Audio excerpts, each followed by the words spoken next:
قاسم نانوتوی رحمۃ اللہ علیہ فرماتے تھے، بڑا علم تھا ان کے پاس، وہ فرماتے تھے بہت ان کی کتابیں پڑھے آدمی حیران ہو جاتا ہے، خاص طور پر اسلامی فلسفہ کو انہوں نے بڑا زبردست، لیکن اب وہ اردو آج سمجھ میں نہیں آتی لوگوں کی، بہت گاڑی اردو ہے۔ تو وہ فرماتے تھے کہ اگر میرے پاس علم نہ ہوتا نا اتنا، جس کی وجہ سے مجھے شہرت نہ چاہتے ہوئے بھی مل گئی، تو میں اپنے آپ کو ایسا چھپاتا کہ دنیا جانتی نہیں کہ اسلام کا کوئی بندہ پیدا بھی ہوا۔ خلوت نشینی، تنہائی پسند۔ لیکن جب آخرت پر یقین نہیں ہوتا تو انسان میں ہوس بھی پیدا ہوتی ہے، لالچ بھی پیدا ہوتی ہے۔ مجھے کسی نے بتایا، ہمارے ایک دوست ہیں، میرے شاگرد بھی ہیں، جامعۃ الرشید میں پڑھتے رہے ہیں، انجینئر بھی ہیں اور عالم بھی ہیں، پڑھے بھی ہیں ہم سے۔ انہوں نے کوئی انگریز کی کتاب پڑھی جو موٹیویشنل اسپیکر تھا، جس نے کامیاب لوگوں کی علامتیں بتائیں اور کامیاب لوگوں میں یہ ہے اور بہت زبردست زندگی۔ انہوں نے مجھے بتایا کہ یہ رائٹر ہے مشہور آدمی اور اس کی اپنی موت خودکشی سے ہوئی ہے۔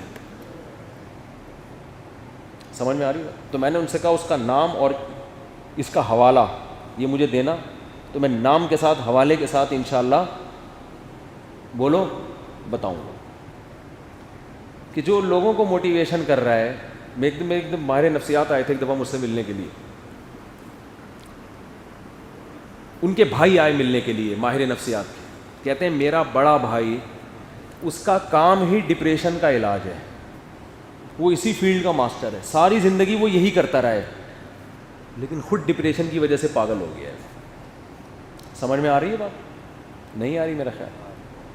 بہت ایجوکیٹڈ، پڑھا لکھا، اس کا کام تھا کاؤنسلنگ کرنا لوگوں کو ڈپریشن سے۔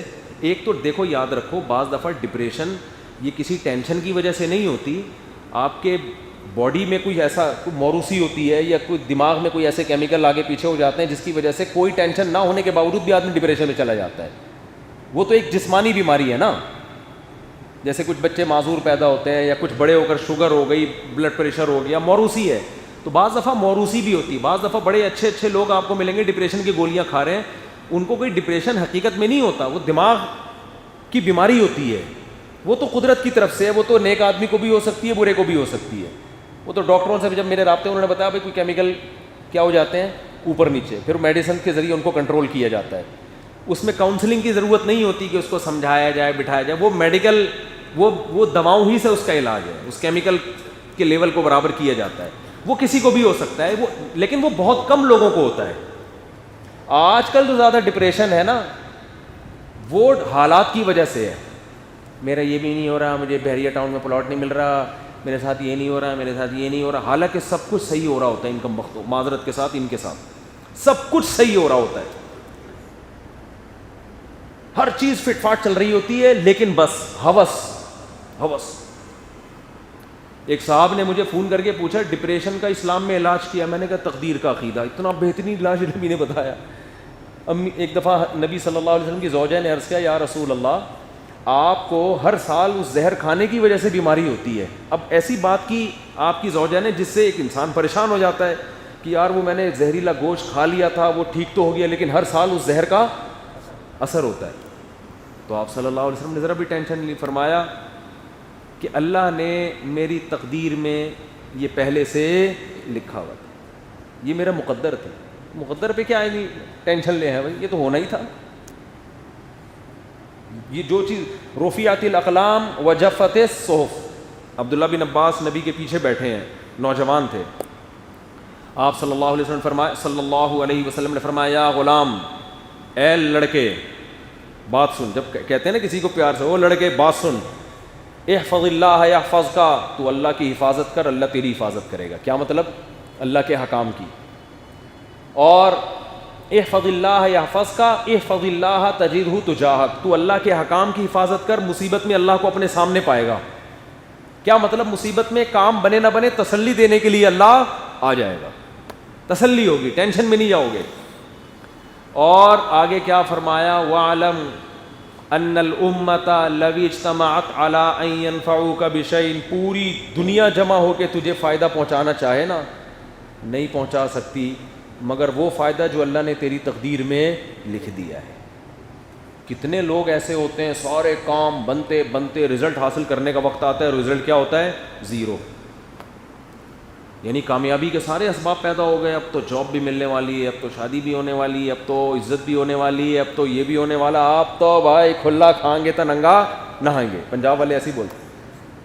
لیکن نہ کھلا کھا سکتے ہیں جب رزلٹ کا وقت آتا ہے نا. یعنی سارے اسباب اختیار کر کے بھی رزلٹ کیا ہو گیا؟ زیرو. کیونکہ نبی نے فرمایا پوری قوم چاہے گی نا تجھے فائدہ ہو جائے, لیکن وہی ہوگا جو اللہ نے لکھا ہوا ہے, اس کے علاوہ نہیں ہو سکتا. تو اترانے کی ضرورت نہیں ہے. یہ جو زمینی اسباب کو دیکھ کے نا کہ یار میرے تو کامیابی ہر طرف سے سکسیز اور کامیابی میرے قدم چوم رہی ہے, بھائی کسی بھی وقت یہ کامیابی مارکیٹ سے شارٹ ہو سکتی ہے. زیادہ دل لگانے کی ضرورت. صحت ہے بھائی, اب تو ڈولے بھی بن گئے, اب تو بالکل فٹ فاٹ, بیماروں کو دیکھ دیکھ کے نا فخر کر رہا ہے, بھائی تم پڑے ہوئے ہو, اللہ کا شکر ہے بھائی, نہ کھانسی نہ نزلہ نہ زکام کچھ بھی نہیں ہے. پتہ چلا جی آپ کو تو کینسر نکلا ہے بھائی, اور اتنا خطرناک کینسر دریافت ہوا ہے, آپ تو فٹ فاٹ ہیں لیکن تھوڑے دنوں میں آپ کا انا للہ ہونے والا ہے. سب کچھ کرنے کے باوجود بھی رزلٹ کیا ہو گیا؟ زیرو. اور آپ صلی اللہ علیہ وسلم نے فرمایا کہ اور اگر پوری دنیا مل کے تمہیں نقصان پہنچانا چاہے گی, ڈپریشن میں جانے کی بالکل ضرورت نہیں ہے. یہ حدیث کا مفہوم بیان کر رہا ہوں. لم یضروک الا بشیء قد کتبہ اللہ علیک, اتنا ہی پہنچا سکتی ہے جتنا اللہ نے تمہارے مقدر میں لکھ دیا, اور وہ پہنچ کے رہے گا, وہ پیچھے ہٹ ہی نہیں سکتا. تو کیا فائدہ؟ اس لیے قرآن کے الفاظ دیکھو, لکی لا تأسوا علی ما فاتکم, اللہ نے سب تمہیں لکھ کے بتا دیا کہ جو ہوگا وہ ہو کے رہے گا. قرآن نے اس کی حکمت بیان کی تاکہ جو تمہیں نہ ملے نعمت اس پہ افسوس مت کرو کہ یہ تو ملنی نہیں تھی. ولا تفرحوا بما آتاکم, اور جو نعمت ملے اس پہ اتراؤ نہیں کہ میرا کمال ہے, بھائی اللہ نے لکھی ہوئی تھی مل گئی ہے, اترانے کی ضرورت نہیں, بلکہ کیا کرنا ہے؟